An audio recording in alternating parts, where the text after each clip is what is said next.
7h02, muito bom dia para você ligado aqui na programação do Canal do Boi. Estamos começando o Bom Dia Produtor nesta terça-feira, dia 19 de fevereiro de 2020, quase véspera de carnaval já. Você já preparou sua fantasia?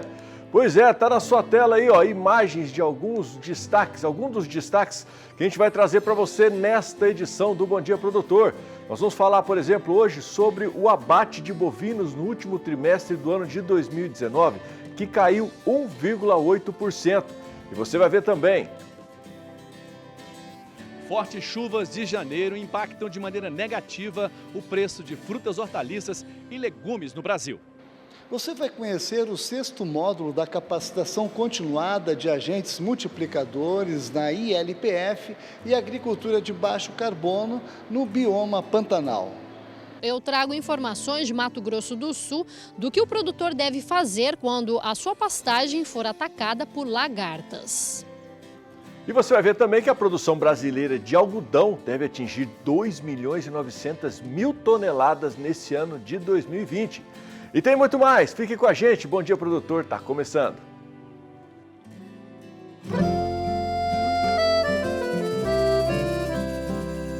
Acorda que o galo já cantou e o sol já vem fazer brotar mais um novo dia.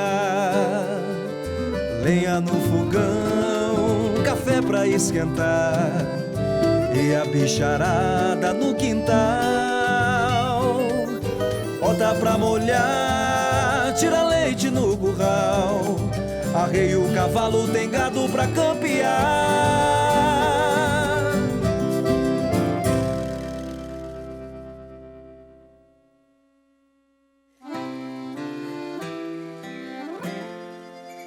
Meu trabalho é esse campo, é sagrado, onde me encaixa em cada palmo desse chão. Conheço bem a terra e o gado, como a palma da minha mão. Alimente seus valores com dedicação. Alimente seus valores com trabalho e emoção. Alimente seus valores com tudo aquilo que é bom. Somos Adames, pecuária e tradição. Adames Nutrição Animal, há 35 anos alimentando seus valores. Somos Adames, pecuária e tradição.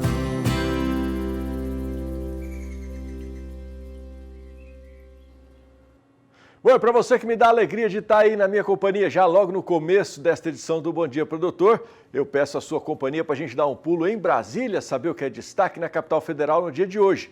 Quem vai nos trazer as informações é Saulo Lopes. Bom dia, Saulo. Olá, bom dia. A Conab, Companhia Nacional de Abastecimento, divulgou o 2º boletim do ProHort. Hortaliças, frutas e legumes. A notícia não é muito boa, não. As fortes chuvas que caíram aí numa temporada desastrosa, com acidentes em Belo Horizonte e São Paulo, como todo mundo registrou, com muitas vítimas e estragos, inclusive no CEAGESP de São Paulo, impactou de maneira negativa alguns alimentos que fazem parte do dia a dia do brasileiro. Nos principais mercados comercializados, onde foi feita a pesquisa pela Conab, o tomate, por exemplo, aumentou em média 85%. No mercado de Recife, por exemplo, no Ceasa de Recife, aumentou 85,8%. Em Vitória, 75%. Já a batata registrou um aumento de 38%. A cebola, atipicamente, registrou uma queda.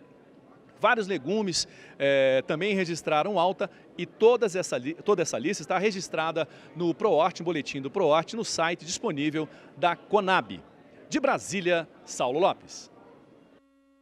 Obrigado, Saulo. E agora a gente chama para a participação aqui no Bom Dia Produtor o analista da Scott Consultoria, o Rafael Ribeiro, que vem trazendo para você as primeiras informações sobre o mercado do boi gordo nesta quarta-feira.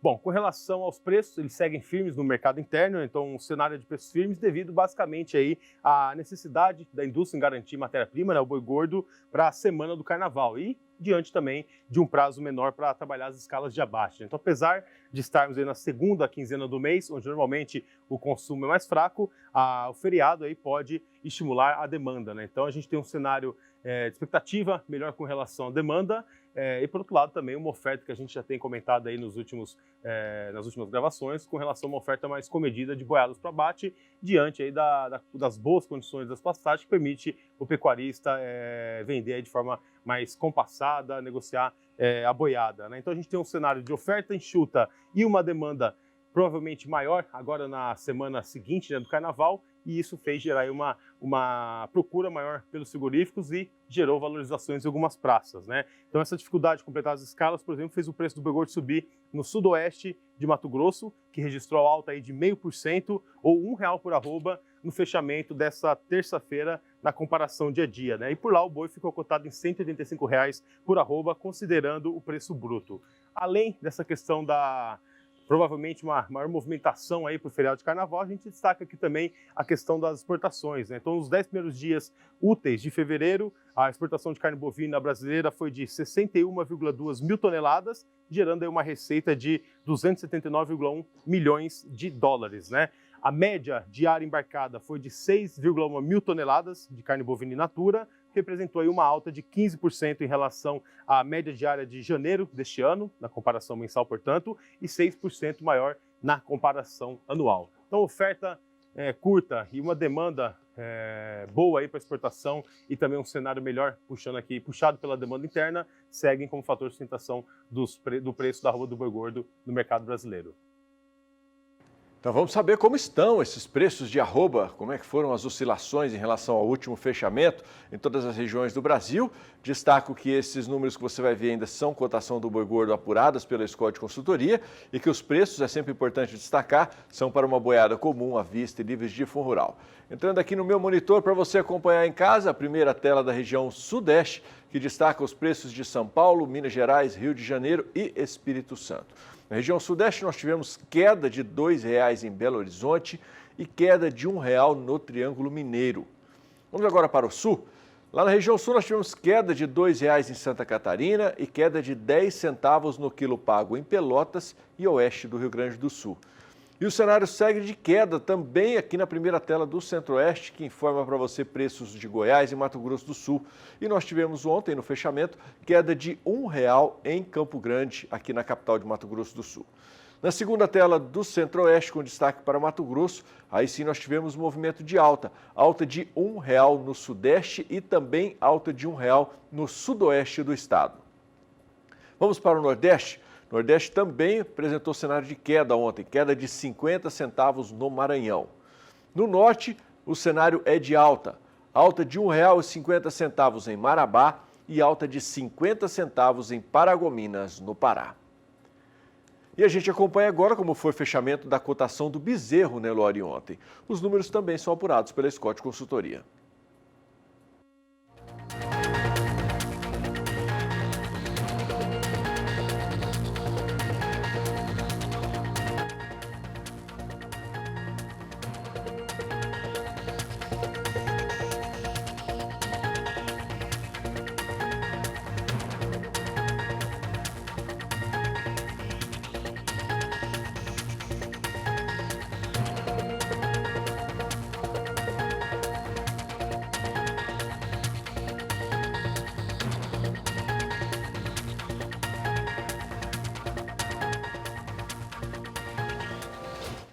Um dia de muita informação. Assim foi o 5º dia de campo sobre integração lavoura, pecuária e floresta, que foi realizado no Pantanal Mato Grossense. E o nosso repórter no Mato Grosso, Valdir Pacheco, acompanhou e traz as informações.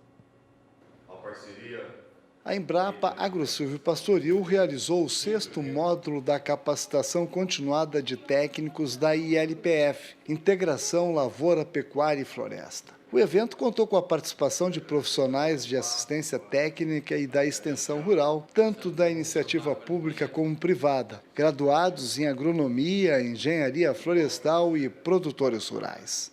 O objetivo desse 6º módulo da capacitação no bioma Pantanal é manter um programa diferenciado e contínuo para a formação de agentes multiplicadores.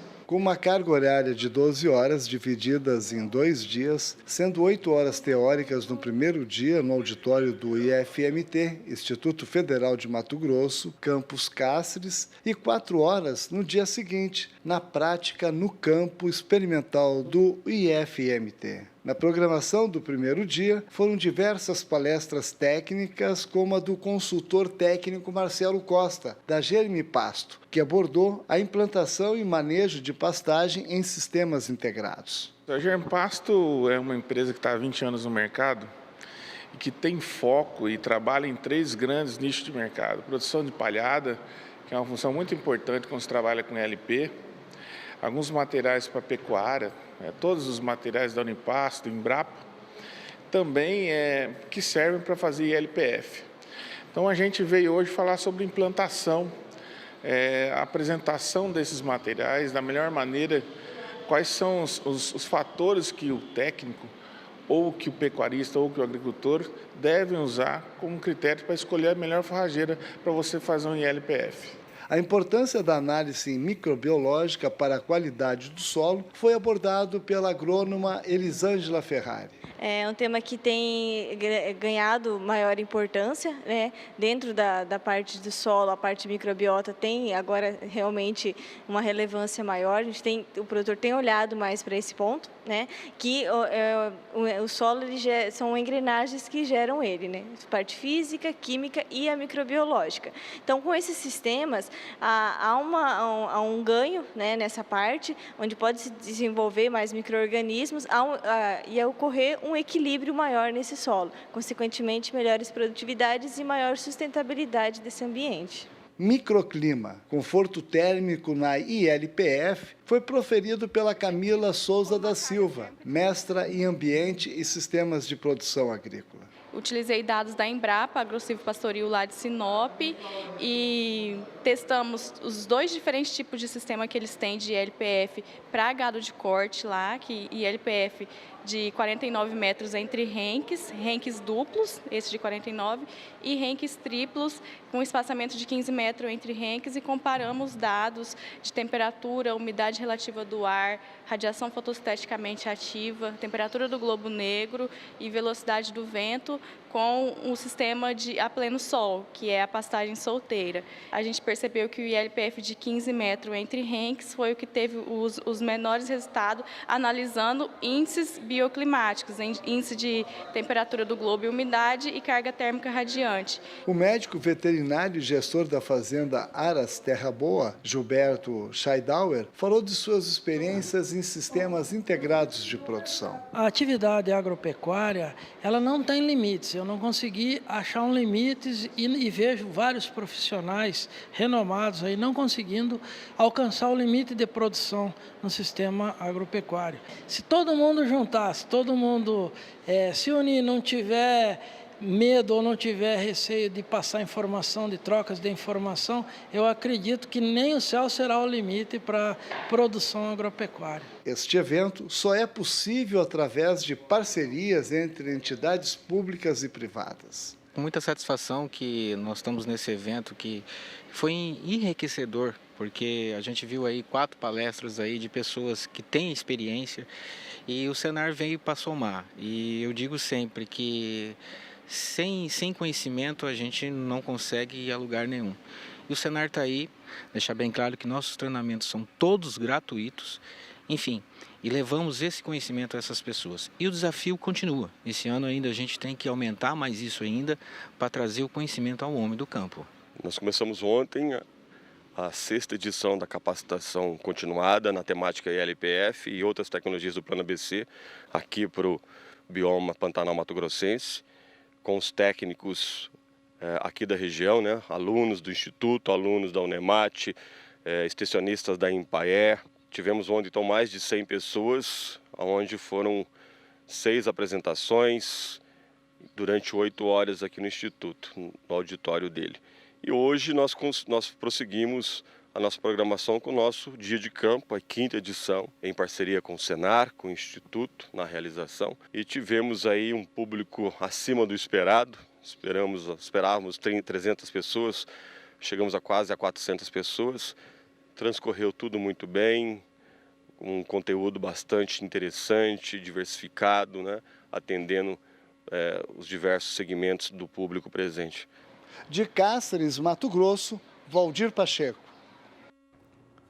De Mato Grosso, aqui para o Mato Grosso do Sul, onde as lavouras de algodão estão com a pluma de primeira safra semeadas.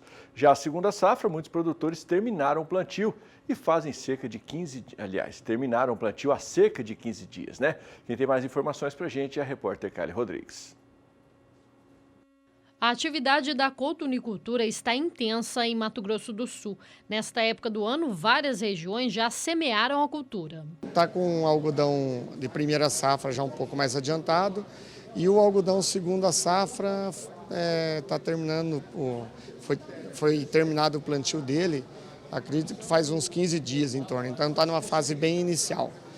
Se plantou em condições boas de solo, não tinha iniciado um período crítico de chuva, e agora está em fase de desenvolvimento inicial. Com a plantação ainda no início, não dá para falar das ocorrências de pragas e doenças.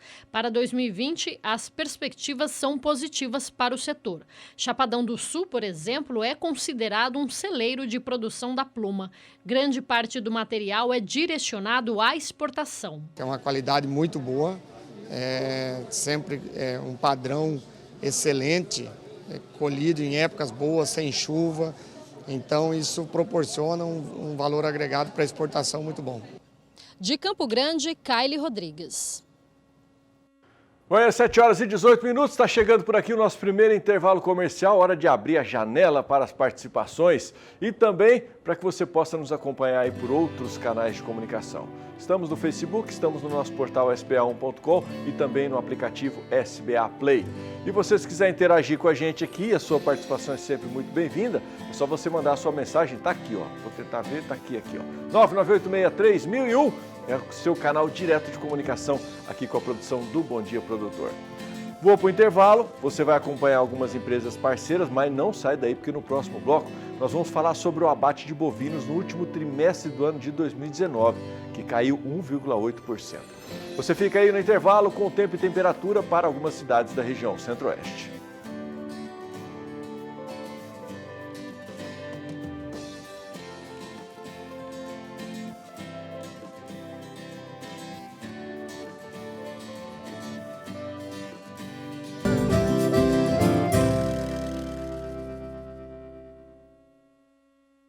Seja no lombo, no banho ou na pulverização, essa família Colosso é a melhor solução. Com mais fruto dos produtos que a Ouro Fino produziu, é o terror dos carrapatos pelas fazendas do Brasil. Com mais de 1 bilhão de tratamentos, Colosso é sinônimo de proteção contra parasitas externos há mais de 15 anos. Colosso da Ouro Fino, aprovado por Leandro Baldissera. Todos os domingos, às 20 horas, a Leiloboi tem um compromisso com o amigo pecuarista. Leilão Leiloboi Virtual de Corte. Oferta de machos e fêmeas Nelore e cruzamento industrial para cria, recria e engorda. Temos uma equipe capacitada que vai até sua fazenda, identifica e aparta seus lotes. Agende-se e filme seu gado. Entre em contato através do telefone 67 3342 4113. Realização Leiloboi. Transmissão Canal do Boi. A melhor oportunidade de comprar seu gado de corte já chegou. É todo domingo das 10 às 14 horas no Canal do Boi. Leilão de gado de corte da MB Murilo Leilões. São diversos animais para cria, recria e engorda. Leilão virtual com os animais filmados no estado de Mato Grosso. Leilão de gado de corte da MB Murilo Leilões. Todo domingo das 10 às 14 horas no Canal do Boi. Aproveite essa oportunidade. Canal do Boi e MB Murilo Leilões.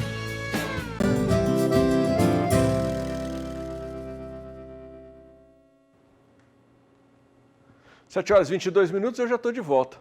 O novo terminal portuário de Porto Murtinho, aqui em Mato Grosso do Sul, deve ser inaugurado até o início do mês de março. Com ele, serão 2 terminais de carga operando no embarque de grãos para exportação pelo Rio Paraguai. A projeção é de que a capacidade de embarque suba de 200 para 1.200 toneladas embarcadas por hora. O repórter José Cunha conversou com o prefeito do município sobre este assunto e tem mais informações. A safra de soja 2019 e 2020 deve bater todos os recordes de produção, segundo estimativas divulgadas pela AproSoja, e deve chegar a 9,9 milhões de toneladas. Para escoar toda essa produção, o Estado passa a contar a partir de março com um novo porto, em Porto Murtinho. Sobre esse assunto, vou conversar com o prefeito municipal, Derlei Delevati. Prefeito, como é que estão as obras e a preparação para a inauguração desse porto? Olha, as obras estão bem aceleradas, elas começaram dentro do ano passado, o porto está pronto praticamente, né? Agora, a fim de fevereiro, já deve começar a escoar, né? É uma empresa privada que está se colocando, além do porto nosso que já tem lá, que é um porto público com uma concessão, hoje temos essa empresa privada que vai começar a escoar a partir do fim desse mês, início de março. Já existe uma data prevista para a inauguração do porto? Olha, em torno de dia 20 aí já está aos testes, pelo menos, porque tem que fazer testes para ver se realmente tudo está funcionando e começar a escoar. Mas a estrutura física, pelo que a gente observa, está muito bem montada, bem ajeitada e vai dar conta do recado. Agora, prefeito, qual é a capacidade de exportação que Porto Murtinho passa a ter com a junção desses dois portos já existentes? Olha, nós tínhamos aí uma estimativa em torno de 200 mil toneladas, né, num porto, e agora com esse outro aí, com mais tecnologia, eu creio que vai conseguir até exportar mais do que isso no decorrer do ano. Agora, prefeito, existe ainda a expectativa da construção de mais alguns outros portos, né? Como é que estão esses assuntos aí para essa expansão? Olha, nós temos mais 2 áreas já adquiridas lá, em fase propriamente quase de construção. Um deve começar a partir de março, né? E há explorações, especulações de aquisição de mais áreas para Porto lá. Então, quer dizer, a gente não sabe até que limite que vai tudo isso aí. As expectativas são grandes, há vários interessados, não só a nível nacional como internacional, e se descobriu um escoamento, uma logística que até agora estava parado. Creio que vai ter um grande impacto em tudo isso aí. A cidade de Porto Murtinho já está preparada para absorver todo esse boom de desenvolvimento que deve acontecer na região? O que eu te diria é o seguinte, nós estamos falando de portos, mas nós temos também a ponte, né, a rota bioceânica, se fala hoje de ferrovias, então é um apanhado muito maior do que a gente estava esperando. É uma logística que engloba todos, né? E nós estamos nos preparando, estamos fazendo estudos, estamos até rediscutindo o plano diretor da cidade, rediscutindo o impacto ambiental que tudo isso vai causar na cidade. Gradualmente a gente vai se adaptando, as coisas vêm vindo e a gente vai se adaptando a essa nova realidade. Tá certo, prefeito, obrigado pela sua participação aqui com a gente. Conversei com o prefeito municipal de Porto Murtinho, Derlei Delevati, falou sobre as expectativas em relação ao crescimento da região e também aos novos portos que devem ser instalados nos próximos meses e um que já será inaugurado agora no final de fevereiro. De Campo Grande, Mato Grosso do Sul, José Cunha.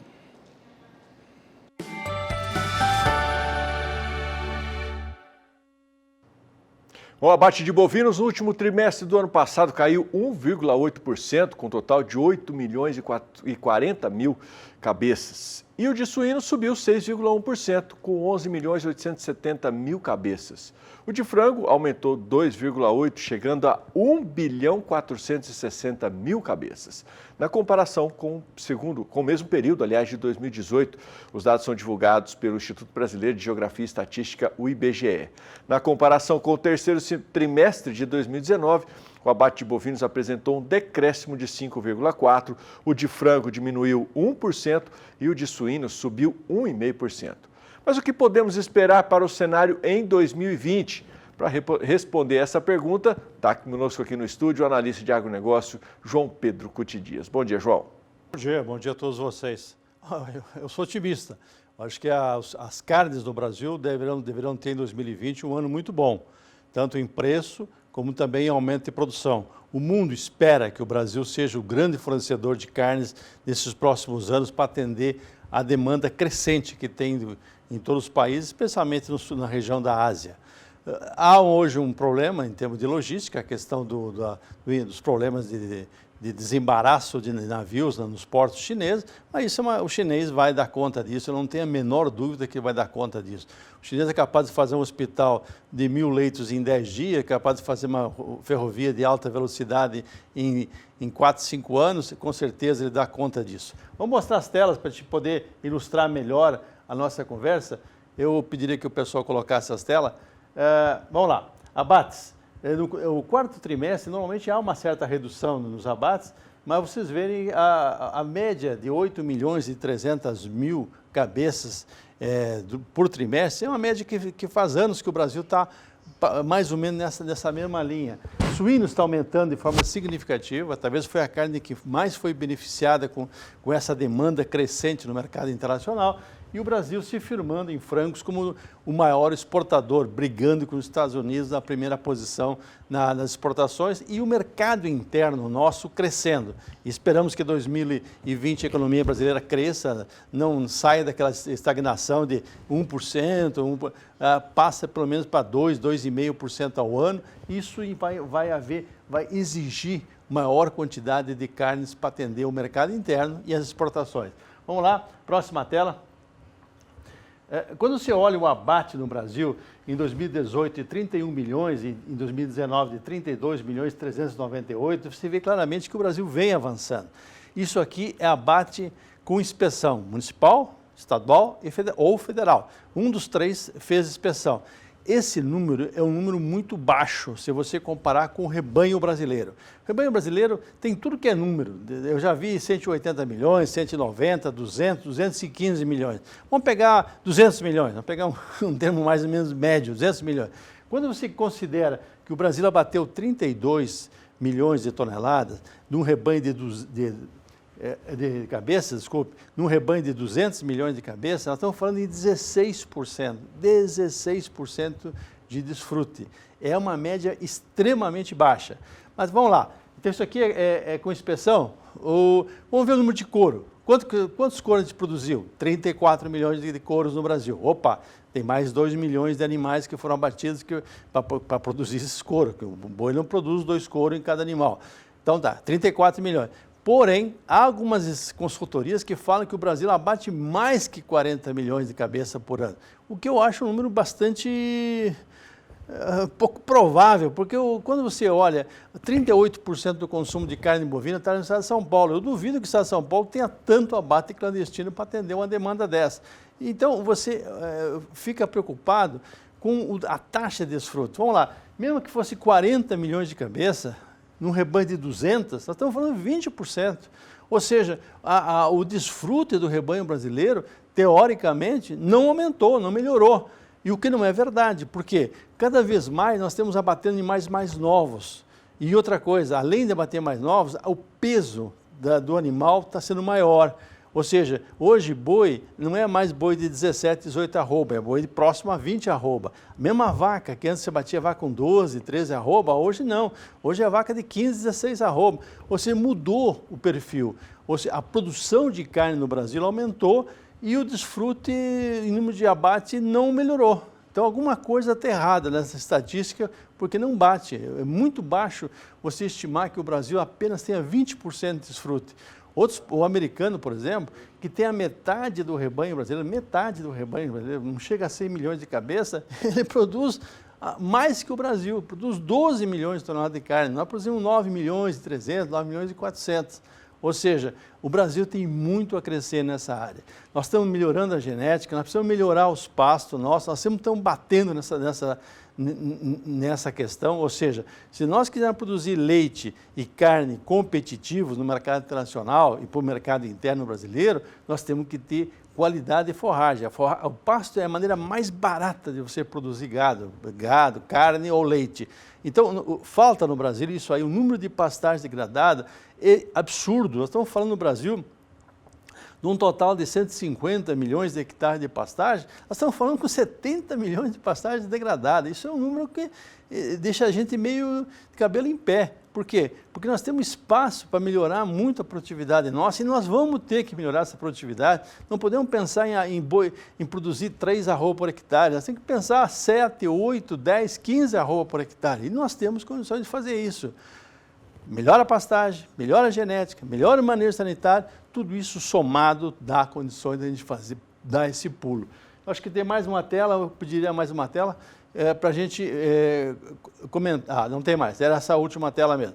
Agora, a mensagem que mostra isso aí é o seguinte: o mundo tem demanda para a nossa carne, a economia brasileira crescendo, saindo dessa recessão que a praga lula-petista empurrou o Brasil nos últimos anos. Nós saindo disso, o Brasil voltando a crescer, você vai ter uma demanda interna forte. Nós precisamos ter carne, todas as carnes, frango, suíno, bovino, o peixe está crescendo muito, nós temos um mar de água doce no Brasil, as represas hidroelétricas, que agora, pouco tempo atrás, saiu as regulamentações para o uso da água das represas, para ser um grande polos de criação de peixe.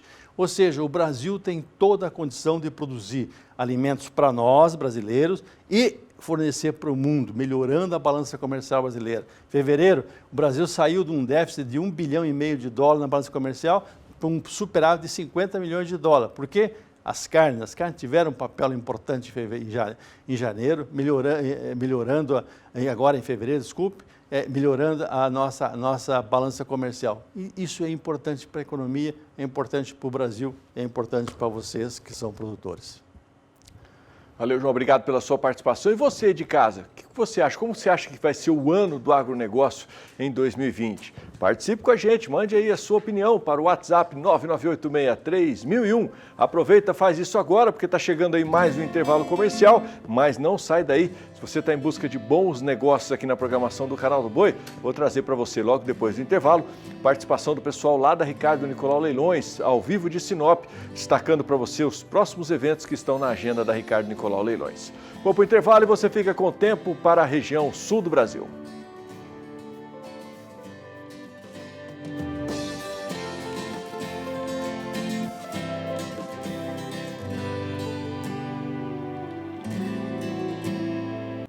Sete horas 36 minutos, Bom Dia está de volta e leva você agora até Sinop, até o estúdio da Ricardo Nicolau Leilões, onde já está posicionado meu amigo Adriano Edival Filho para trazer as informações sobre as próximas realizações, os próximos bons negócios que a agenda da Ricardo Nicolau Leilões tem programado aí para o amigo que está acompanhando a gente aqui no Bom Dia Produtor.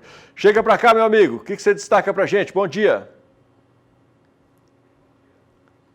Bom dia para você, meu amigo Adriano Faleiros. Bom dia aos amigos que nos acompanham agora pelas lentes do Sistema Brasileiro do Agronegócio.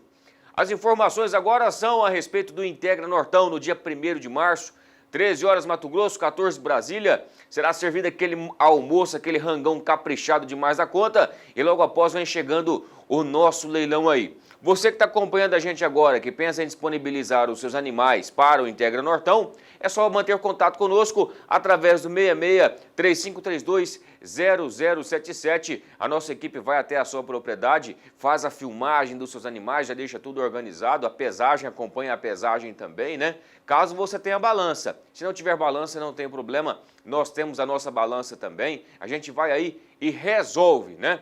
Para você que pensa em trazer os seus animais ao recinto, já faça a sua reserva de curral, já deixa tudo no jeito. Também através daquele telefone, nós já estamos aí com os currais já praticamente esgotados. Então, já você que tem interesse, você que está próximo, você que está na região e quer trazer o seu rebanho, já vai deixando tudo organizado para chegar na hora só ficar mais tranquilo, né? Para você que pensa em investir, já deixa o cadastro tinindo, já deixa tudo no jeito. Nós temos agora o depoimento do Nando Conte, ele que está preparando coisa boa demais da conta lá na propriedade dele. Bateu, né? Nós tivemos aquela breve conversa aqui no nosso escritório em Sinop e é o que você passa a acompanhar a partir de agora. Dia 1º de março, com transmissão do Canal do Boi, vem chegando aí o Integra Nortão. Nós estamos aqui no escritório da Ricardo Nicolau Leilões em Sinop. Uma lua, né, Nando? Rapaz, o solzão aqui do norte é diferente, né? É sol e chuva e capim brotando e produzindo, que é, de fato, o que a nossa região sabe fazer de melhor, é produzir alimentos para esse mundo e para esse país. Nando, como se diz, eu não sou baú para guardar segredo, eu estou sabendo que você está trazendo dado pro Integra Nortão. Como é que é a seleção, como é que é o trabalho que você vem fazendo lá? Vamos prestigiar mais uma vez esse leilão do Ricardo, segundo ano consecutivo. O primeiro ano já arrebentou a boca do balão, superou todas as expectativas, que é fruto de fato da pujança dessa região norte do Mato Grosso, o que essa região representa para a pecuária não só de Mato Grosso, mas para a pecuária nacional, e o que de fato é o empenho que a empresa tem e assim o capricho que o Ricardo tem, principalmente nesses leilões de eventos presenciais. E como a Crimate, a gente considera muito importante que esse leilão presencial não morra. É de fato um momento da gente se confraternizar entre os produtores rurais, realizar excelentes negócios, enfim, todas as vezes que essa classe produtora está reunida, é muito salutar e coisas muito boas saem desse encontro. Perfeito, então vamos fazer o seguinte, para a gente encerrar, faz para a gente aquele convite ajeitado demais da conta com o Integra. Quero, em nome da classe produtora, dos pecuaristas do Norte, convidar a todos os pecuaristas do Norte do Mato Grosso para que estejam conosco aqui no dia 1º de março, no Tatersal da Acre Norte, aqui em Sinop. Pro segundo leilão Integra Nortão. Venham conosco. Valeu! Rapaz, tá aí, o segundo leilão Integra Nortão, dia 1º de março, já deixa anotado da sua agenda aí. O seu compromisso é com a gente aqui da Ricardo Nicolau Leilões, hein? Acre Norte, em Sinop, faça o possível para vir, pra gente ver, é sempre bom que a gente conhece, né? Reconhece os amigos, né? Bate aquele papo, rever os amigos, na verdade, né? Fazer novas amizades, realmente é uma grande oportunidade para a gente estar sempre confraternizando, como é o caso de um leilão desse tamanho, desse porte, como o Integra Nortão. As nossas mídias sociais também à sua inteiríssima disposição, o nosso Facebook e também o nosso Instagram, para você manter contato, ficar muito bem alimentado de conteúdo fantástico, conteúdo diversificado lá nas nossas mídias e, claro, o nosso site Ricardo Nicolau Leilões também à sua disposição. Lembrando que o nosso telefone, para você manter contato, tirar as suas dúvidas, dar alguma sugestão e às vezes até dar uma reclamada, não tem problema nenhum não, né? No 66-3532-0077. Meu amigo Adriano Faleiros, desse jeito eu encerro minha participação aqui. Agradeço demais da conta pelo contato e fica aquele convite, né, novamente, né? Se você puder vir aí no dia 1º de março, venha para o Integra Nortão, que aqui, meu amigo, você será muito bem recebido. Rapaz, eu vou falar uma coisa para você, vontade não falta não, tá faltando é tempo, mas se Deus quiser a gente ainda chega por aí, dá um abraço pessoalmente, tomar aquele cafezinho ajeitado, né? Que diz que café, como é que é a história do café forte na casa do nego fraco, não existe, aquela coisa toda. Então nós vamos aí dar uma reforçada na estrutura. Um abraço, ótimo dia para você. Bom, eu trago para você agora informações para quem quer aumentar a produção de leite. E você pode contar com a tecnologia da CSJ, que tem uma solução para você economizar tempo e ter ração à vontade para os seus animais. É a mini fábrica de ração da CSJ. Acompanhe aí. O produtor de leite está sempre pensando em como aumentar a produção. A gente sempre fala em lucratividade em centavos por litro de leite, né? Esse vai ser o diferencial no sucesso da atividade. Ter ração de qualidade e sempre na hora são algumas das possibilidades que a mini fábrica de ração CSJ oferece. Com a mini fábrica CSJ de 1.000 quilos, o produtor de leite pode reduzir em média até 35% nos custos de produção. O equipamento é compacto e qualquer pessoa pode operar. Primeiro, coloque na moega os insumos como milho e farelo de soja, por exemplo, que vão direto para o moinho. Depois, acrescente os núcleos. Os componentes são levados para o misturador. Tudo isso é muito rápido. Leva em média 15 minutos por batelada. Agora é só ensacar de acordo com sua necessidade. A mini fábrica de ração da CSJ ainda conta com acessórios. Essa balança digital facilita a pesagem e você acompanha quanto está sendo colocado nas embalagens. Faça a conta, é simples. Se você trabalhar 5 dias por semana durante 2 horas, a mini fábrica CSJ de 1.000 quilos vai produzir 10 toneladas por semana. Se for 3 horas, 15 toneladas e assim por diante. Ajuste a produção de acordo com a sua necessidade. Uma ração de qualidade superior ainda, né? Mini fábrica CSJ de 1.000 quilos. Compacta, fácil de ser operada e o melhor, te ajuda a reduzir tempo e dinheiro. Bom, mais um intervalo chegando por aqui. No próximo bloco é hora de você receber informações sobre o algodão. A produção brasileira de algodão deve atingir 2.900.000 toneladas nesse ano de 2020. Daqui a pouco eu trago todos os detalhes. Você fica agora com o tempo e temperatura para a região norte.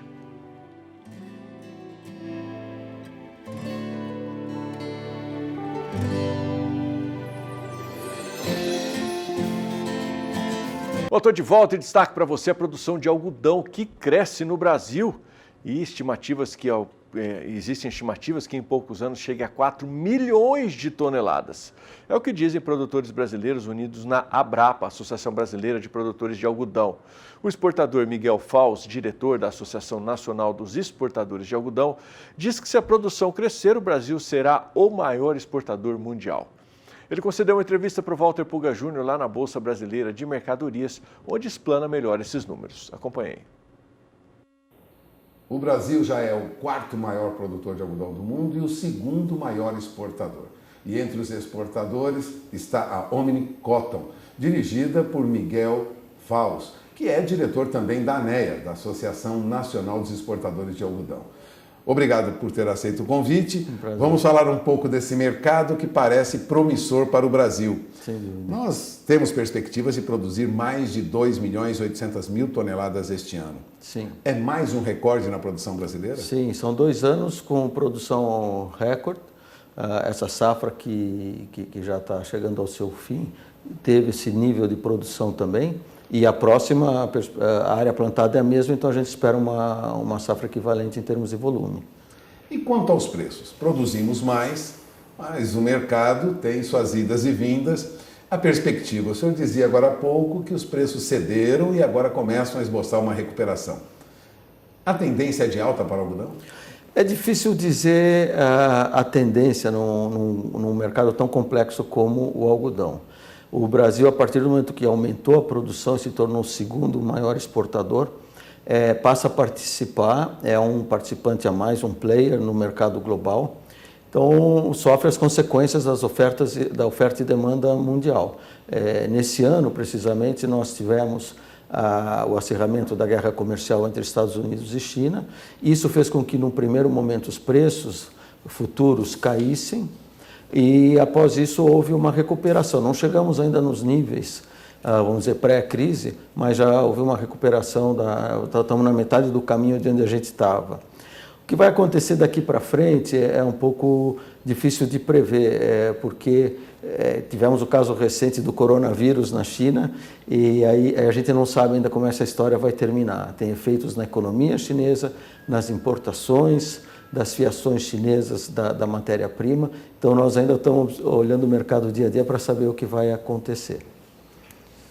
Algodão não é mais um mercado pulverizado para pequenos e médios produtores. Hoje exige um investimento mais alto e uma profissionalização. O Brasil ainda tem espaço para crescer na produção de algodão ou já chegamos perto do limite, aí já beirando 3 milhões de toneladas? Não, o Brasil tem muito espaço, porque você tem 2 fatores que são importantes. Um é a produtividade, que tem aumentado muito nesses últimos anos, e você tem áreas, o produtor de algodão é um produtor de soja, que ele começou a plantar algodão no primeiro momento para fazer o rodízio, precisou fazer investimentos pesados em colhedeiras, em usinas, em pessoas, em tecnologia, defensivos, uma série de investimentos, e esses investimentos foram muito fortes e vieram para ficar.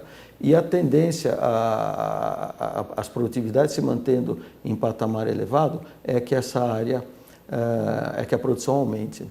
A Abrapa, que é a Associação Brasileira dos Produtores de Algodão, eles têm como objetivo de chegar a uma exportação no ano de 2030 de 3 milhões de toneladas. Isso vai implicar uma safra perto dos 4 milhões de toneladas em 2030. E eu acredito que o Brasil tenha condições para isso. Nós vamos saltar do 2º lugar de maior exportador para o 1º lugar? Isso é possível ou é muito difícil alcançar quem está na frente? Não, se a gente chegar nessa marca, nós vamos ser o maior exportador. sem dúvida. É importante frisar que a produtividade na fazenda, no Brasil, ela é praticamente o dobro da produtividade do americano, que é o nosso principal concorrente nesse mercado. E os americanos estão preocupados com o Brasil nesse aspecto. Nós estamos avançando muito na questão logística, que é sempre o nosso calcanhar. Como tirar esse algodão do Mato Grosso, da Bahia e levar até os portos. E a gente tem feito avanços muito importantes nessa área também. Então, acredito que o Brasil vai conseguir, sim. Para o investidor que está no campo, para quem está trabalhando lá na fazenda, pensar no algodão, para quem tem condição, é um bom negócio? Eu acredito que sim. O maior produtor hoje é o Mato Grosso. Ele produz já acima de 70% da produção nacional. E dessa produção, provavelmente 90% é o que a gente chama de safrinha, segunda safra. Ele planta a soja por volta do mês de setembro, em janeiro, conforme ele está colhendo a soja, ele está plantando algodão e vai colher esse algodão em julho e agosto. No momento de plantar algodão, o produtor tem várias alternativas, ele não precisa plantar só algodão, ele pode plantar milho, e eles têm optado pelo algodão porque a rentabilidade é maior. Então é um bom negócio? Eu acredito que sim. O resultado é o crescimento da produção, que tem acontecido nos últimos anos. E o mercado internacional demanda algodão brasileiro? O Brasil está ganhando um espaço importante nos mercados destinos, ele começa a ser reconhecido. Nós temos uma vantagem, que é a janela do segundo semestre, de agosto a novembro. As fiações na Ásia, principalmente, só tem algodão brasileiro disponível. Então essa é a janela e por isso a pressão de vender o maior número possível de algodão dentro desse segundo semestre. Só que com o aumento da safra, isso já não é mais possível. O primeiro semestre está se tornando um mês bastante ativo também, mas geralmente os preços melhores que se conseguem são no segundo semestre. Bom, você acaba de ouvir Miguel Fausto. Miguel Fausto é exportador de algodão da Omni Cotton, a empresa que faz parte, né, de todo o sistema de exportação de algodão no Brasil. Perspectivas que o Brasil atinja aí níveis recordes mais adiante. Agradeço a sua entrevista. Prazer é meu, obrigado pelo convite, uma satisfação, estou sempre às ordens. Voltamos com vocês em Campo Grande. Do algodão para a pecuária leiteira, agora você vai conhecer um trabalho desenvolvido na fazenda Merced, lá na Califórnia, com produtos da Cemex.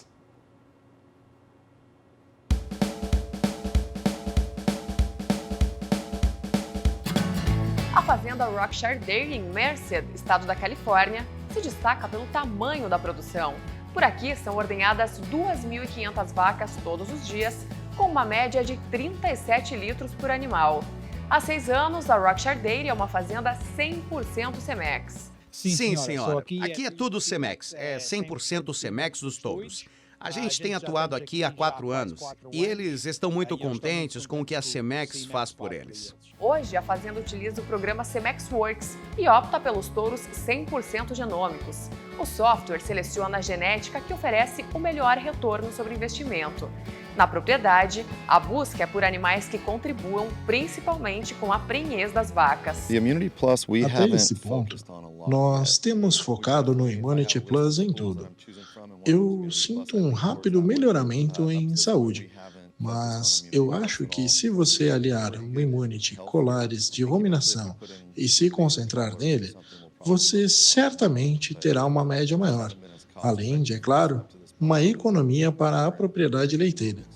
E o trabalho com a Cemex deve se intensificar ainda mais na fazenda dentro de pouco tempo. A gente também tem a intenção de utilizar o Optimate, que nos permite analisar todas as vacas do rebanho e definir quais touros vão trabalhar melhor. Além disso, também já iniciamos uma conversa para iniciar o Elevate, para identificar quais são as melhores vacas e definir em quais utilizar sêmen sexado. Nós não queremos apenas fazer um acasalamento, nós queremos gerar resultados. Então, a propriedade utiliza basicamente todas as soluções Cemex, como o Optimate, a I24, Cemex Works e o Elevate. Nos Estados Unidos, é muito comum as novilhas serem enviadas para outra fazenda com poucos dias ou meses, retornando 3 meses depois. Movimento que dá vida ao celeiro rotativo de grande produção. E nos barracões, todo cuidado é pouco. Se a temperatura ultrapassa os 30 graus, o que é muito comum na Califórnia, um sistema de umidade entra em ação para garantir o conforto das vacas. A água é de poço e reutilizada. Já a oferta de energia elétrica é garantida pelo uso de painéis solares. Produção consciente, conhecida de perto e aprovada pelo grupo de clientes da Central Cemex do Brasil. Tem muita novidade. Todo canto que você chega, toda fazenda que você chega, sempre tem alguma novidade que você pode aplicar lá ou não, tá? Então é um aprendizado. Toda hora que você chega numa fazenda, sempre você está se aprendendo alguma coisa.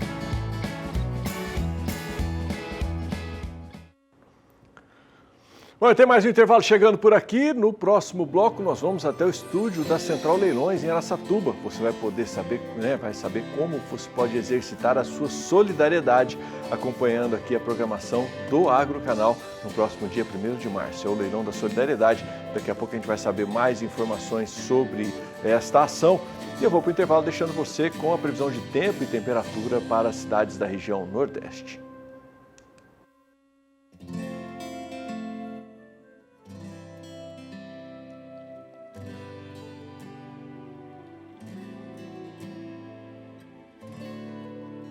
Sete horas e 57 minutos, é hora de você saber como exercitar a solidariedade aqui na programação do Canal do Boi, aliás, do Agrocanal. Nós vamos agora até o estúdio da Central Leilões em Araçatuba, vamos conversar com o João Campo sobre o Leilão da Solidariedade 2020 que o Agrocanal transmite no dia 1º de março. Olá, João.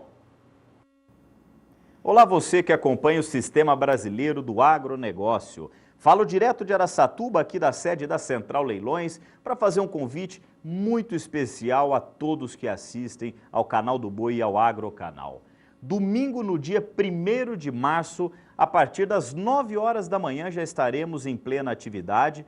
Posteriormente, ao meio-dia, temos o almoço e, efetivamente, o leilão será aberto às 14 horas. Mais um leilão da solidariedade, um leilão onde nós empenhamos, trabalhamos, com a mesma garra e com o mesmo intuito de sucesso que temos nos nossos mais de 170 leilões que realizamos no ano passado, mas agora com o intuito de levar amor ao próximo. São 12 instituições que nós auxiliamos esse ano e em nome dessas 12 instituições, em nome da Central Leilões, do Canal do Boi, do Agrocanal, da Loja Maçônica e do Lions Clube de Araçatuba, nós temos um convite para que você participe conosco, seja doando, ainda dá tempo de você procurar a nossa equipe para fazer a sua doação, ou seja efetivamente no dia 1º de março, podendo nos ajudar a dar liquidez, a vender todos os brindes, as prendas e animais que nós arrecadamos para poder levar auxílio a essas 12 instituições que são Creche Santa Clara de Assis, Lar Espírita Caminho de Nazaré, o Instituto Pro Criança de Birigui, a ADEFA, Instituto para Cegos Santa Luzia, a Rede Feminina de Combate ao Câncer, ao Centro Espírita Casa do Caminho, ao Centro Espírita Esperança e Caridade, a Fundação Mirim, Casa do Amor Fraterno, Instituto Nosso Lar e Associação Espírita Dr. Bezerra de Menezes, também de Birigui. E para mostrar o que é um pouco do trabalho desse leilão, que chega à sua 13ª edição, nós preparamos uma matéria junto com o Agrocanal, o Canal do Boi, o Gustavo D'Angelo, que vai ao ar agora com toda a nossa equipe, mostrando o que é esse trabalho que já chega à sua 13ª edição. Pode rodar.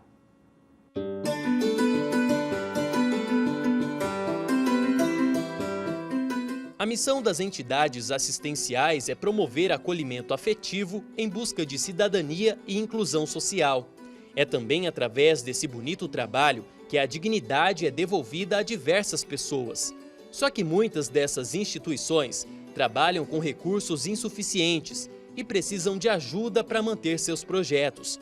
É aí que entra em cena o Leilão Solidariedade, tradicional evento promovido pela Central Leilões, Loja Maçônica 193 e Lions Clube, que arrecada recursos para entidades beneficentes de Araçatuba e Birigui.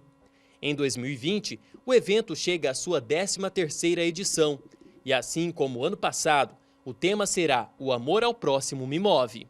Ao longo de 12 anos de realização, o Leilão Solidariedade ajudou a mudar a realidade de muitas instituições aqui na região de Araçatuba. Os valores doados por meio dessa ação contribuem para despesas importantes destes locais, promovendo bem-estar e atendimento de qualidade aos assistidos pelos trabalhos. Nesse período todo, mais de 20 entidades se beneficiaram com a renda do leilão e esse ano, em especial, serão 12 entidades assistidas e que, com essa renda, eles podem promover melhoria nas suas instalações, compra de alimentos, enfim, eles podem amparar melhor a todos aqueles que cada um assiste. A campanha de combate ao câncer de Araçatuba, antiga rede feminina de combate ao câncer, é uma delas. Criada em 1965, o grupo de voluntárias oferece orientação e assistência aos pacientes de câncer e seus familiares, atendidos pelo Centro de Tratamento Oncológico da Santa Casa de Araçatuba. A gente espera todo ano a chegada desse leilão. Nós estamos ansiosas porque dia 1º de março está chegando. E aí a expectativa nossa é que ele seja um sucesso como ele tem sido até agora. Porque o ano passado nós tivemos uma boa arrecadação e esse dinheiro vem agregar ao trabalho nosso aqui. Então, nós podemos, com isso, ajudar mais pessoas, entendeu? Se não tivesse o leilão da solidariedade, nós estaríamos restringidas a não atender tantas pessoas como nós atendemos.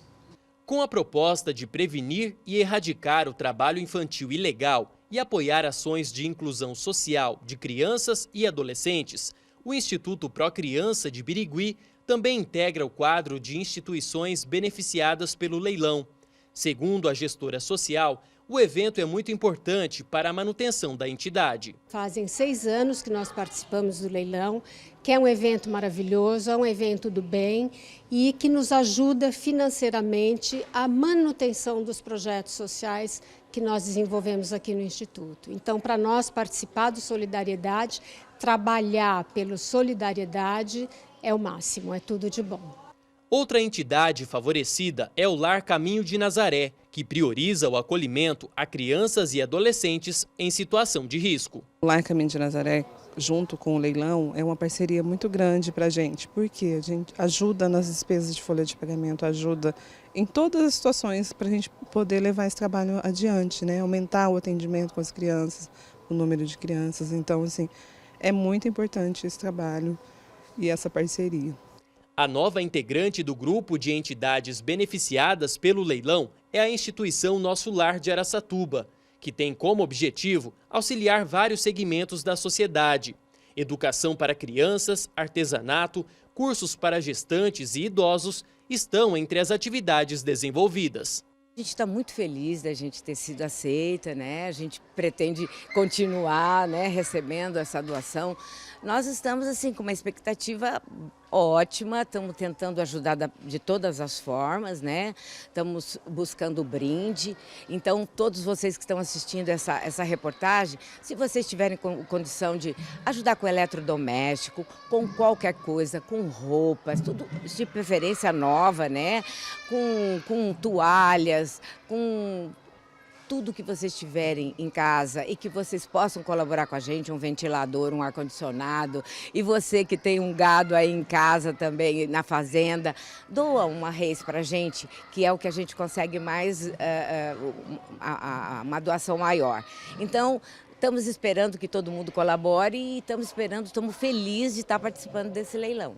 São muitas as pessoas engajadas em fazer o bem ao próximo. E você também pode contribuir doando ou comprando os itens que serão leiloados no dia do evento. Nós ganhamos mais ou menos 200 animais para serem leiloados. Só aí nós temos umas 200 pessoas doando, que normalmente as pessoas doam de um em um animal. Nós temos doadores aqui de 10, assim, mas normalmente é de um em um, tá?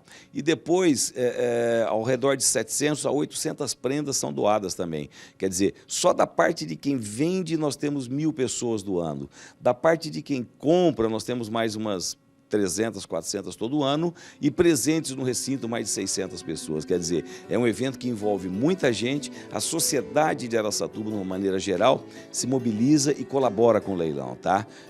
Eu queria já antecipar o agradecimento a todos eles, aqueles doadores, colaboradores, a todas as entidades que trabalham bastante para a gente poder ter gente ali consumindo, pessoas que fazem realmente o sucesso do nosso evento. dia 1º de março nós estaremos lá no Ásia. O Ásia é um clube do japonês aqui em Araçatuba, fica ali numa rua paralela à rodovia Marechal Rondon.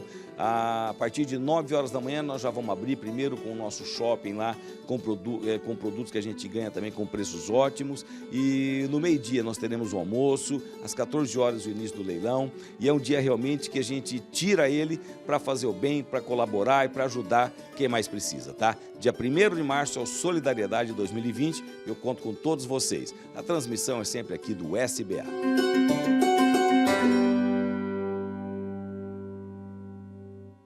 Então é isso, no dia 1º de março, mais uma vez, a gente conta com o apoio de toda a audiência do Canal do Boi e do Agrocanal. Reforçando, portões abertos a partir das 9 horas da manhã, meio-dia servido o almoço e às 14 horas o leilão, que é uma festa para fechar com chave de ouro todo o projeto Leilão da Solidariedade 2020. Contamos com a sua audiência, seja no Agrocanal, leilão é transmitido no Agrocanal, ou na plataforma digital Central Leilões. É com vocês aí em Campo Grande.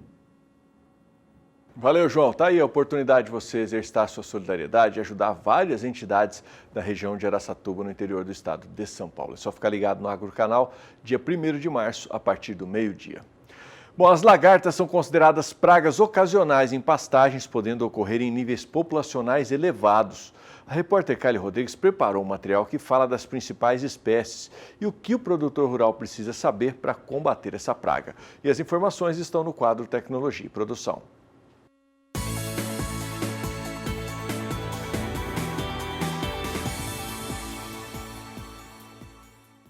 Os ataques de lagartas são frequentes no verão. O calor intenso, aliado com a demora da chuva em chegar, pode provocar surtos de ataques elevados. As duas espécies de lagartas mais comuns e importantes que são encontradas nas pastagens são: uma é a Spodoptera frugipeda, que ataca também outras culturas. Ela é chamada de lagarta militar, no caso das pastagens. E a outra é Mossis latipes, que é a lagarta ou curuquerê dos capinzais, que também é conhecida dessa forma.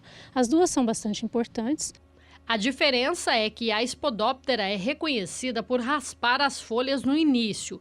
Depois ela entra no cartucho da planta, fazendo pequenos buracos nas folhas. Já a Mossis latipes corta das bordas para o centro, atacando as nervuras das folhas.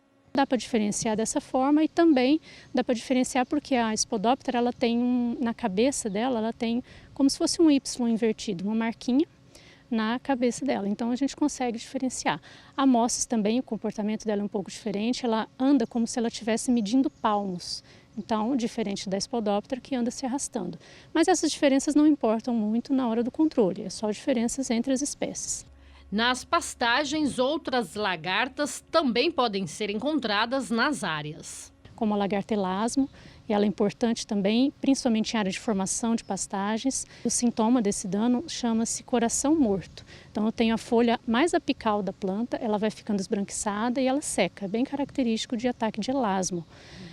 Uma outra praga importante que tem ocorrido, tem relatos de casos, principalmente em áreas de sementes de pastagens, que é a Helicover parmígera, que também foi importante ou está sendo em outras culturas. Em pastagens ela pode atacar quando elas estão em frutificação. As pastagens precisam ser monitoradas frequentemente. Deve haver atenção em áreas recém-formadas e recém-cortadas, principalmente após a utilização de fertilizantes nitrogenados.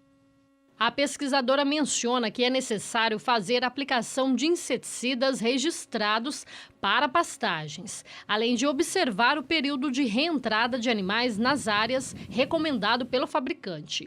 Uma opção alternativa é a aplicação de inseticida microbiano. Se estiver observando adultos, que são mariposas, voando na área em bastante quantidade, dentro de alguns dias você já vai ter algumas lagartas na pastagem e podem ser observadas. A gente tem uma opção também de controle biológico, Nesse caso, a gente não teria que tirar os animais da área, que é o Bacillus thuringiensis. Esse produto ele é o ingrediente ativo, que é uma bactéria, mas ela tem vários produtos comerciais que também são registrados para pastagens e podem ser utilizados.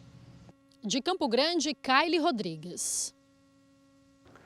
Bom, eu vou para o último intervalo comercial desta edição do Bom Dia Produtor, mas separei alguns abraços aqui para eu mandar. Quem participou com a gente foi o Ricardo e teve uma participação bacana aqui, dizendo que o melhor local do Brasil para criar gado é no estado do Amazonas, porque lá o gado é sadio, porque chove o ano inteiro. Obrigado, Ricardo, pela sua participação. E o Anderson Fonseca também, ele que está acompanhando a gente em Machadinho, no oeste de Rondônia, diz que assiste o programa todas as manhãs e é fã do João Pedro Cuti Dias. Obrigado, viu, João?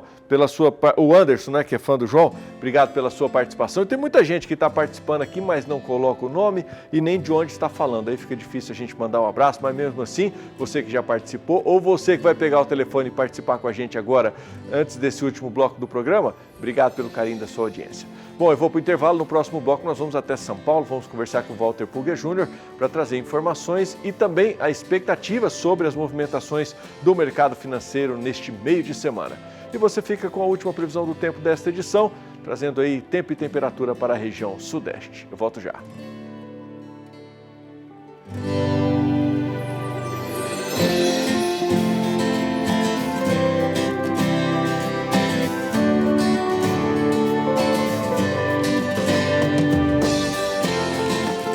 São 8h13, eu abro esse último bloco do Bom Dia Produtor, trazendo para você uma grande oportunidade de negócio, principalmente para você que é investidor.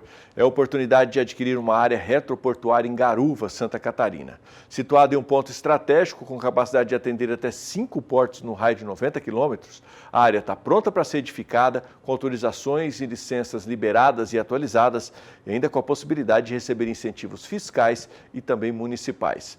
Mais detalhes você tem na reportagem do Vinícius Souza.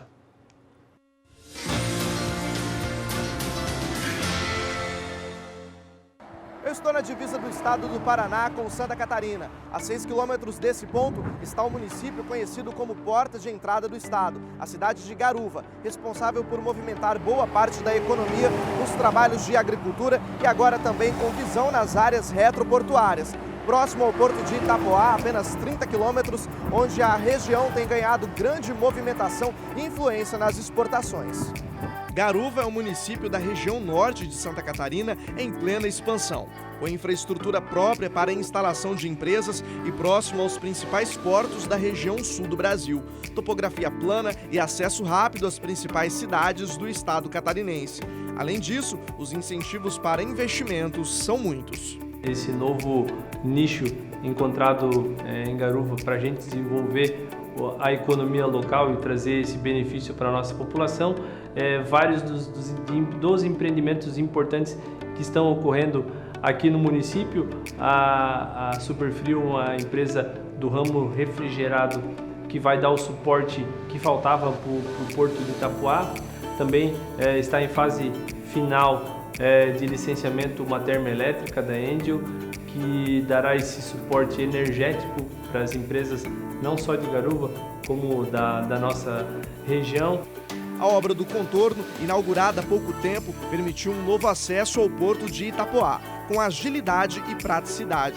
Para quem vem do Paraná pela BR-101, basta entrar à direita. Para quem vem da região sul de Santa Catarina, entrar à esquerda. A estrada, além de nova e bem sinalizada, foi construída em meio às belezas do estado, como, por exemplo, essa plantação de arroz a poucos quilômetros da 101.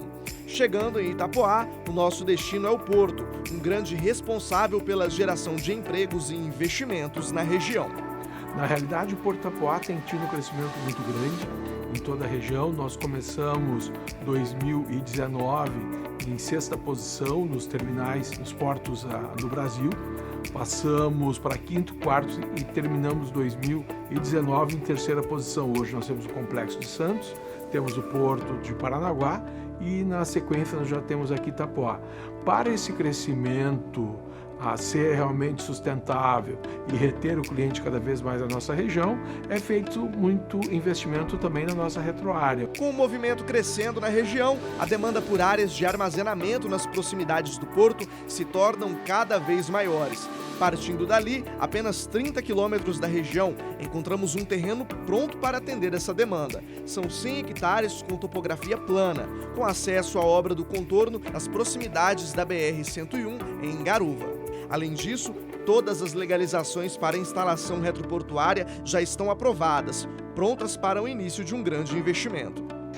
Essa área aqui, ela foi de uma área rural, foi transformada em área retroportuária, inclusive a pioneira aqui do nosso município, onde o comprador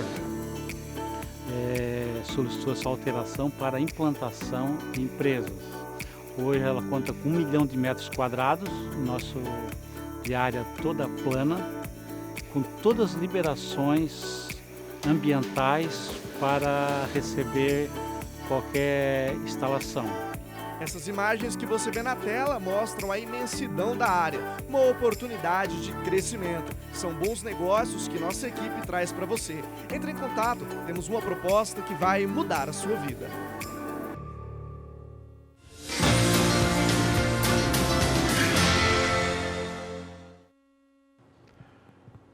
Bom, mais informações sobre a área retroportuária e também sobre outros imóveis rurais que estão à sua disposição aqui na nossa programação, você pode obter acessando sba1.com/fazendas.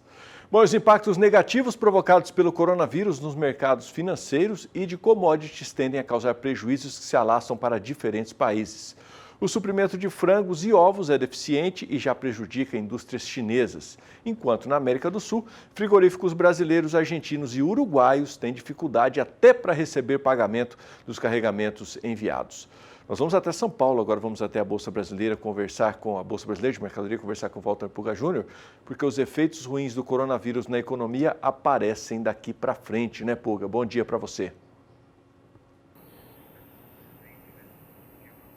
Bom dia a você, bom dia a todos. Olha, para se ter uma ideia, a China alertava ontem para esse impacto negativo do coronavírus no suprimento de frango e ovos do país. O suprimento de frango e de produtos derivados de ovos na China deve ser impactado não só no segundo, mas até o terceiro trimestre deste ano.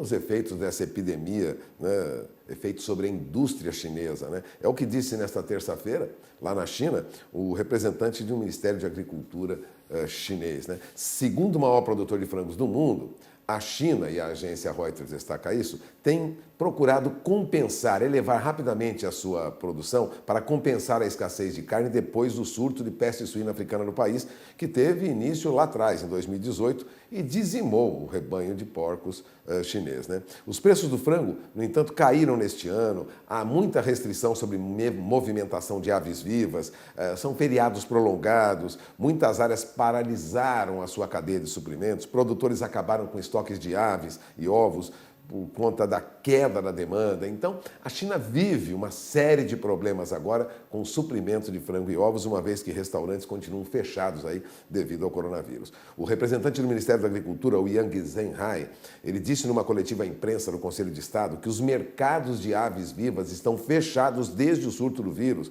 enquanto o transporte de pintinhos e de frangos vivos tem sido muito restrito, e restrito a matadouros que também estão fechados, né? Ele ainda afirmou, sem detalhar, que uma companhia registrou perdas, veja, de 14 milhões e 270 mil dólares. As perdas, segundo ele, de toda a indústria de frango são muito sérias. Enquanto isso, a Agência de Planejamento do Governo vende 1 milhão e 320 mil toneladas de milho para empresas de processamento de ração em províncias do sul do país, uma forma de assegurar aí matéria-prima para o setor. Há muita dificuldade. Agora, o vírus acabou desacelerando também a exportação de carne bovina dos países exportadores da América do Sul, Argentina, o Brasil e o Uruguai, né?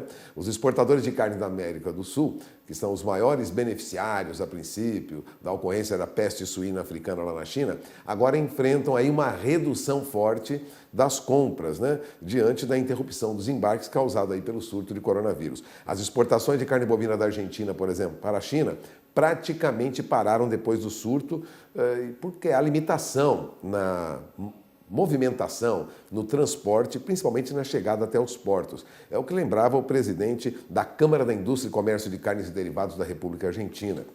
Aliás, não é só lá não. Exportadores brasileiros têm desviado também carne de Xangai para outros pontos da China e até mesmo para Hong Kong, né? Está causando sérios problemas, lembrou o presidente da Câmara da Indústria e Comércio de Carnes da Argentina, porque há empresas que exportam e não estão recebendo pagamento por essa exportação, né? Brasil, Argentina e Uruguai pesam muito no fornecimento de proteína para a China, porque respondem por 70%, por exemplo, das exportações de carne bovina da China no ano passado. Segundo uma apresentação divulgada em novembro pelo Minerva, né, que opera nos 3 países, há uma redução, uma responsabilidade muito grande no fornecimento de carne bovina, por exemplo, para a China, e há agora uma responsabilidade por receber esses recursos e operar de modo a viabilizar a entrada do produto lá. Situação bastante complicada mesmo, perspectiva muito difícil, não é das melhores não. Bom, e hoje, vale lembrar, temos o julgamento no Supremo Tribunal Federal que pode acabar com aquela isenção, né, de 6 bilhões de reais para subsídios dados a agrotóxicos, né? O plenário do Supremo Tribunal Federal, vamos lembrar, pode julgar nesta quarta-feira um processo que pede o fim das isenções de impostos para agrotóxicos e outros produtos usados no agronegócio. Se os impostos estaduais, por exemplo, só em impostos estaduais, a isenção chega a 6 bilhões e 200 milhões de dólares por ano, segundo estimativas de professores da Universidade Federal do Rio de Janeiro e da Fundação Oswaldo Cruz, a Fiocruz. De olho na informação, porque isso pode alterar e muitos custos na produção de produtos agrícolas, agropecuários em geral. Retirada da isenção pode aumentar rapidamente o custo dos insumos e isso vai impactar na rentabilidade final do produtor rural. Adriano? Porque vamos falar um pouquinho sobre a expectativa para o mercado financeiro nesta quarta-feira, porque o dólar não para de subir. Quais são as expectativas para o dia de hoje? Olha, a expectativa é, se o Banco Central não for ao mercado, provavelmente teremos aí o dólar com possibilidade de avançar mais um pouco. Isso porque há uma movimentação no mercado lá fora que já indica isso. Os índices nas principais bolsas da Ásia vieram em alta hoje, ou seja, tivemos aí uma recuperação. Mas em Xangai, a bolsa caiu. Em Xangai, o índice Xangai Composto perdeu 0,32%, sinal que a China ressente aí os problemas, né? Ela está sofrendo com os problemas do coronavírus. De outro lado, a Bolsa de Tóquio acabou tendo uma recuperação depois de perdas recentes. O índice Nikkei subiu 0,89%, Hong Kong teve uma alta de quase 0,5%. As bolsas lá fora, tanto em Seul, Taiwan, Singapura e Sydney, na Austrália, vêm em alta. O que isso sinaliza? Sinaliza um pouco mais de tranquilidade para o mercado, pelo menos lá na Ásia. Mas trata-se de uma acomodação. Não há, na verdade, uma recuperação. Há muita preocupação com o avanço do coronavírus em outros países e com os problemas que a China enfrenta com essa epidemia. Bom, a nossa bolsa ontem acabou cedendo 0,30%, caiu para a faixa de 114.977 pontos, né? O índice Bovespa recuou porque há receio aí sobre o efeito do coronavírus em toda a economia global. Então, todos os investidores, todos os operadores, todos os banqueiros, vamos dizer assim, preocupados com o crescimento da economia global diante, né, desse avanço do coronavírus. O índice de referência no mercado acionário brasileiro caiu 0,29%, como eu falei agora, voltou abaixo de 115 mil pontos, mas tudo isso foi causado também por um alerta da empresa Apple, fábrica de computadores, de telefones, fabrica o conhecido iPhone, né? A empresa anunciou que não vai ter um faturamento esperado em função de paralisação de indústrias na China, dificuldade para transporte, exportação, em suma, produção alterada, faturamento será menor. Isso causou preocupação no mercado. Agora, a surpresa ontem foi que as ações do Marfrig, que fazem parte do índice Bovespa, dispararam, né? Subiu 7,34%. Os investidores têm expectativa que hoje, quando for apresentado o resultado aí, nesta quarta-feira, da rentabilidade, o balanço da empresa, haja notícias positivas. E isso trouxe ontem uma disparada nas ações do frigorífico Marfrig. De outro lado, o dólar cravou aí um recorde perto de R$ 4,36 diante desse risco do coronavírus, né? O dólar avançou ontem frente ao real, mais uma vez, fechou na máxima histórica nesta terça-feira. Podemos ter o painel do dólar aqui? O comportamento do dólar ontem foi, de fato, assustador. Passou de R$ 4,36 em alguns levantamentos. No levantamento da UOL, por exemplo, parou ali em 4,35 mais 88, se aproximou de 4,36. E por que isso estaria ocorrendo? Também preocupação com o avanço do coronavírus e os danos que vai causar à economia. A terça-feira não contou, mais uma vez, ontem, com a atuação do Banco Central, então, segunda-feira não ocorreu nenhuma atuação do Banco Central brasileiro para minimizar a alta do dólar. Também ontem não ocorreu essa intervenção e caso o Banco Central não faça intervenção no mercado ofertando dólares, a tendência é que o dólar continue subindo. Nos 2 últimos pregões, sem a intervenção do Banco Central, o dólar acumulou uma alta de 1,32%, apagando toda aquela queda que acumulou na semana passada, na quinta e na sexta-feira da semana passada, quando o Banco Central foi ao mercado. Resumindo, o dólar já sobe este ano 8,3% aproximadamente. Há uma alta acentuada no dólar em 2020. E os bancos já começam a sinalizar que as previsões para crescimento do PIB do Brasil, taxa de juros e inflação por conta do coronavírus, vai mudar. O MUFG Brasil rebaixou suas estimativas para o crescimento da economia brasileira, rebaixou também sua expectativa para a Selic e inflação em 2020, citando também impactos do coronavírus, indicadores mais fracos nesse primeiro trimestre para a economia brasileira e também nos últimos meses de 2019. Segundo o MUFG, há uma expectativa de expansão do produto interno bruto do Brasil que era de 2,8%, cai para 2,2%. O banco cortou também as previsões para desempenho da economia na margem do quarto trimestre do ano passado. Não teria crescido o Brasil mais do que 0,30%. E nos primeiros meses de 2020, o crescimento era esperado 0,60%, teria crescido só 0,25%. Tudo isso, lógico, causa preocupações. O dólar terminou abaixo de 4,36, mas muito perto de 4,36. A expectativa é de que nós tenhamos aí continuidade de alta do dólar, caso não haja intervenção do Banco Central para conter essa alta acentuada. Vou repetir, já há estudos de que nós poderemos ter dólar entre 4,35 e até R$ 4,45 ainda este ano. No entanto, há expectativa de analistas do mercado de que nós cheguemos ao final do ano com R$ 4,10. É esperar para conferir. Adriano? Ok, Pouca, obrigado pela sua participação. Um ótimo dia para você.